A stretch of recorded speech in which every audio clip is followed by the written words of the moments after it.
పల్నాడు జిల్లా పిడుగురాళ్లలో టీడీపీ నేతలు పోలీసులు బరితెగిస్తున్నారు.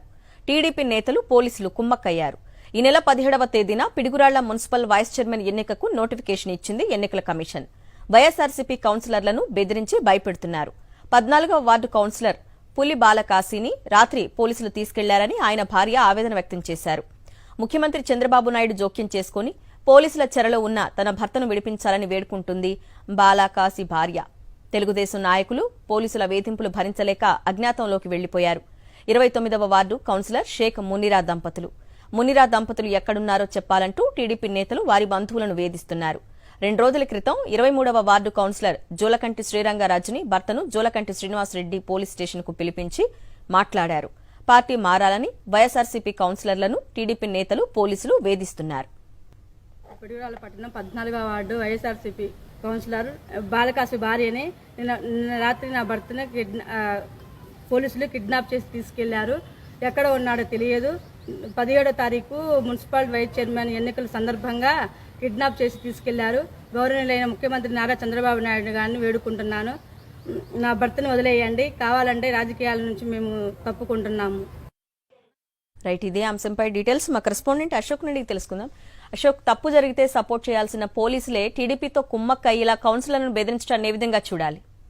పల్నాడు జిల్లా గురజాల నియోజకవర్గంలో ఎన్నికలు ఫలితాలు వెలువడిన దగ్గర నుంచి అరాచకం కొనసాగుతూ ఉంది. అందులో భాగంగానే ఈ నెల 3వ తేదీ 4వ తేదీన మున్సిపల్ ఎన్నిక ఏదైతే పిడుగురాళ్ల వైస్ చైర్మన్ ఎన్నిక ఉంది, ఆ వైస్ చైర్మన్ ఎన్నిక కానివ్వకుండా తెలుగుదేశం పార్టీ అడ్డుకుంది. మొత్తం పిడుగురాళ్ల మున్సిపాలిటీలో 33 వార్డులు ఉన్నాయి. ఈ 33 వార్డులు గతంలో మున్సిపాలిటీకి ఎన్నికలు జరిగినప్పుడు వైఎస్ఆర్ కాంగ్రెస్ పార్టీ ఏకగ్రీవంగా ఎన్నుకోవడం జరిగింది. అందులో ఒక సభ్యుడు తెలుగుదేశం పార్టీలో చేరారు. మిగిలిన 32 మంది సభ్యులు వైఎస్ఆర్ పార్టీలోనే కొనసాగుతూ ఉన్నారు. అయితే 3వ తేదీన పిడుగురాళ్ల మున్సిపల్ వైస్ చైర్మన్కి నోటిఫికేషన్ ఇచ్చింది. అయితే ఆ సందర్భంగా తెలుగుదేశం నాయకులు రౌడీజానికి పాల్పడ్డారు. ఏదైతే ఆ నామినేషన్ వైస్ చైర్మన్కి సంబంధించిన నామినేషన్ కూడా దాఖలు చేయనీయకుండా అడ్డుపడ్డారు. సరే, 4వ తారీఖైనా పూర్తి స్థాయిలో నామినేషన్ దాఖలు చేద్దామంటే ఆ రాత్రికి రాత్రే అంటే 3వ తారీఖు రాత్రి పిడుగురాళ్ల పోలీసులు 10 మంది వైఎస్ఆర్ కాంగ్రెస్ పార్టీ కౌన్సిలర్లను కిడ్నాప్ చేసి తీసుకువెళ్ళిపోవడం జరిగింది. దాంతో 4వ తేదీకి కూడా ఎన్నిక వాయిదా వేడింది. మహేష్ రెడ్డి మాజీ ఎమ్మెల్యే, వైఎస్ఆర్ కాంగ్రెస్ పార్టీ మాజీ ఎమ్మెల్యే, ఎక్కడ తప్పు జరిగితే దొంగతనం జరిగితే పోలీసులు చెప్పుకుంటాము, కానీ పోలీసులే దొంగల్లా మారి మా కౌన్సిలర్లను కిడ్నాప్ చేసుకువెళ్లారు, ఖచ్చితంగా వారిని విడుదల చేయాలి అంటూ డిమాండ్ కూడా చేశారు. అయితే ఆ రోజు 10 మంది వైఎస్ఆర్ కాంగ్రెస్ పార్టీ కౌన్సిలర్లను పోలీసులు కిడ్నాప్ చేసి తీసుకువెళ్లడంతో ఆ ఎన్నిక ఆగిపోయింది. మళ్ళీ ఈ నెల 17వ తేదీకి వైస్ చైర్మన్ ఎన్నికల కమిషన్ నోటిఫికేషన్ జారీ చేసింది. దీంతో మళ్ళీ తెలుగుదేశం పార్టీ నాయకులు పోలీసులు కుమ్మక్కై వైఎస్ఆర్ కాంగ్రెస్ పార్టీ కౌన్సిలర్లను కిడ్నాప్ చేసుకుంటూ తీసుకువెళ్లిపోతూ ఉన్నారు. ఒకవైపు ఫోన్లు చేసి బెదిరిస్తున్నారు, మరొక వైపు పోలీసులు ఇంటికి వచ్చి చిత్రహింసలకు గురి చేస్తున్నారు.